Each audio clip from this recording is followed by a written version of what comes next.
Fish aren't biting today. No, not at all. Are those lead sinkers? Yep, still using the old lead. You know you're ingesting lead right into your body when you do that, eh? Oh, really? What are other ways lead can get into your body? Lead is an element found naturally in low amounts in the environment. It has the symbol Pb on the periodic table of elements and has been used for many purposes by people for centuries because of its malleability, softness, and ductility. After ingestion or inhalation of lead, it proceeds into the bloodstream and then into bone tissue. Lead usually can be excreted by urine and by bowel movements, and even in small amounts, sweat. When the human body is exposed at a daily rate, then it will accumulate in the bones, blood, teeth, liver, and kidneys. Chronic effects include brain and spinal cord damage, reproductive systems, and high blood pressure. Also, high amounts can lead to development problems in a child's brain. After lead is absorbed from the gastrointestinal tract or the lungs, it enters the bloodstream. At first, lead attaches to proteins in the blood that carry it to different tissues or organ systems in the body. Blood has a fluid portion called plasma and a cellular portion. The cellular portion is made up of red blood cells and white blood cells. Most of the lead present in the blood is bound to the red blood cell. Doctors can tell how much lead a person has been exposed to by measuring the amount of lead in the blood. Lead is distributed to many tissues and organ systems of the body. It is important to remember that lead cannot be destroyed or changed to something else in the body. The amount of lead stored in the body has been described as the body of burden. Among adults, over 95% of the total body stores of lead are found in the bone. For children, about 70% of lead is stored in the bone. This lead is not simply stored away in bone forever, but moves in and out as the body functions normally. For example, as children grow, their bones restructure to permit normal shapes as they develop. The amount of lead in important organs such as the brain, the blood-forming system, and the kidneys are signs of damage produced by lead accumulation.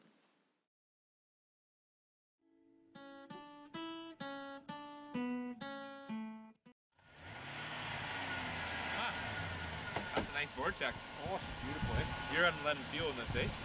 No, I never run lead field in this vehicle. What are you talking? Oh, I never run lead field in this vehicle. Why do you thought I'd say that for? Really? Gee, Huh. What are the other sources? There are a variety of sources of lead. Lead can be found in many products and locations, some you might have never thought of, including some imported candies, toys, and traditional medicines. The most common cause of lead poisoning is dust and chips from old paint. However, some non-paint sources, though less common, can cause severe cases of lead poisoning. Lead was used in paint to add color, improve the ability of paint to hide the surface it covers, and to make it last longer.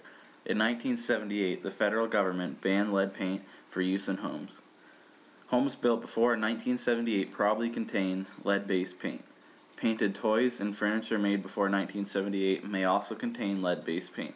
Lead-based paint becomes a concern when it chips, turns it into dust, and gets into the soil. Lead dust is the most common way that people are exposed to lead. Inside the home, most lead dust comes from chipping or flaking paint, and paint that is scraped off, sanded, or disturbed. Chipping and peeling paint is found mostly on surfaces that rub or bump up against another surface. These surfaces include doors, windows. Young children usually get exposed to lead when they put something with lead dust on it in their mouths.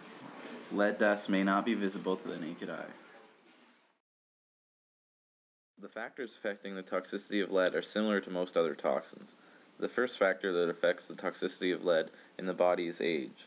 This is important because for children, there are harmful neurological effects at low doses.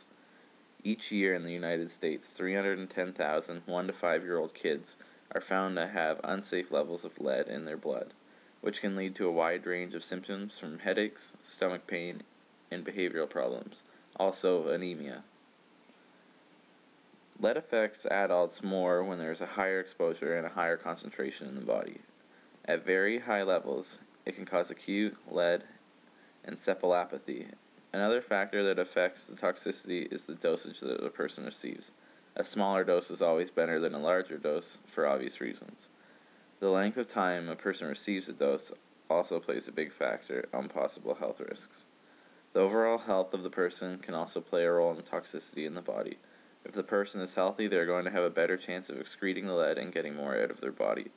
The route that lead enters the body can also affect the toxicity. Being ingested or inhaled will allow lead to enter the bloodstream faster than just with dermal contact.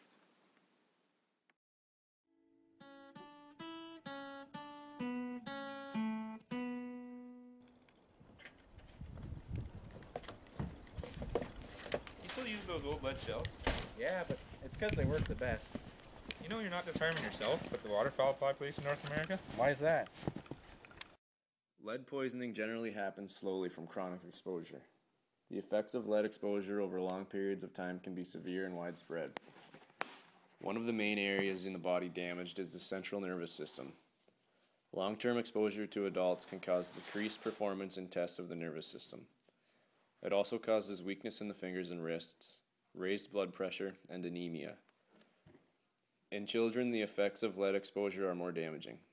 Their bodies absorb lead more easily and their brain and body development are interfered with.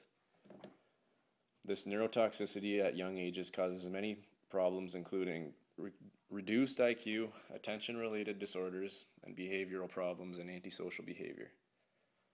These effects are worse when the person exposed is very young. Development of fetuses and very young infants is most affected.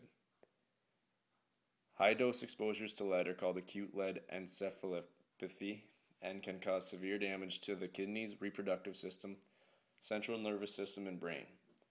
Some symptoms include convulsions, hallucinations, paralysis, and even death. The reproductive systems of both males and females are susceptible to damage from lead exposure. In males, there is a risk of fertility and lower sperm count. In females, there is risk of miscarriage, premature births, and delayed puberty. The U.S. EPA has lead classified as a probable carcinogen. In lab trials with mice and rats, kidney tumors developed after given doses of lead compounds.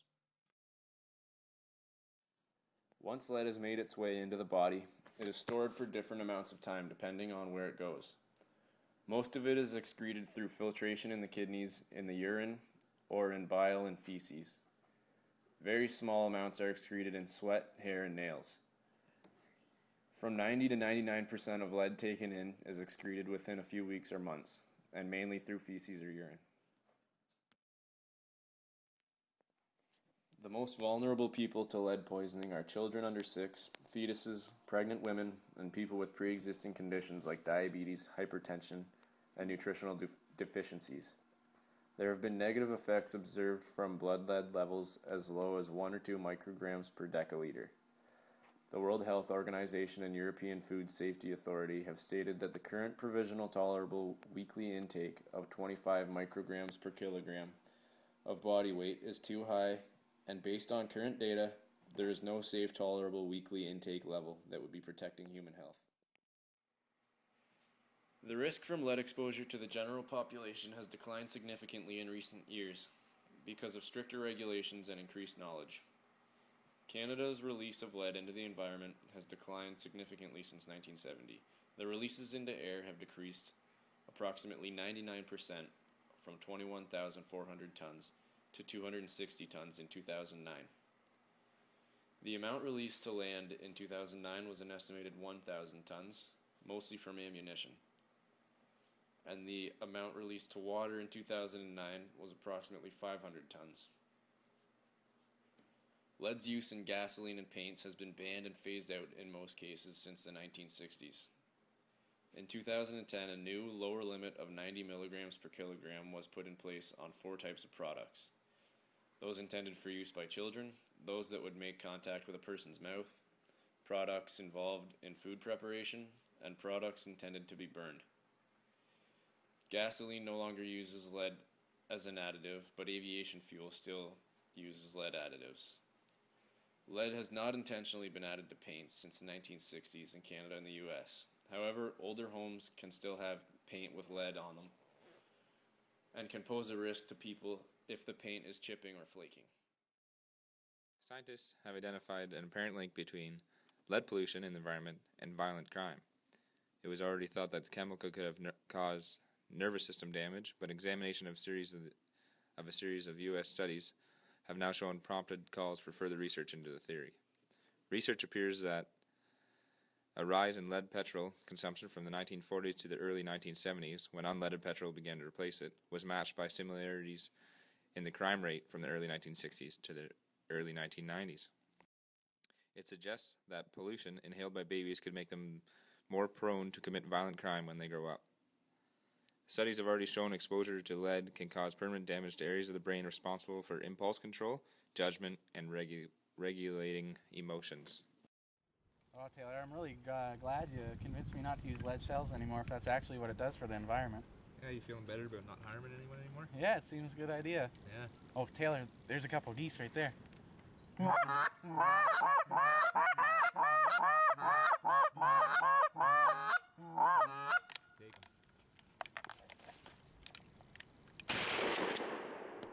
Nice shot. Oh, got him. These new shells do work pretty well. I told you they work way better than Lose you.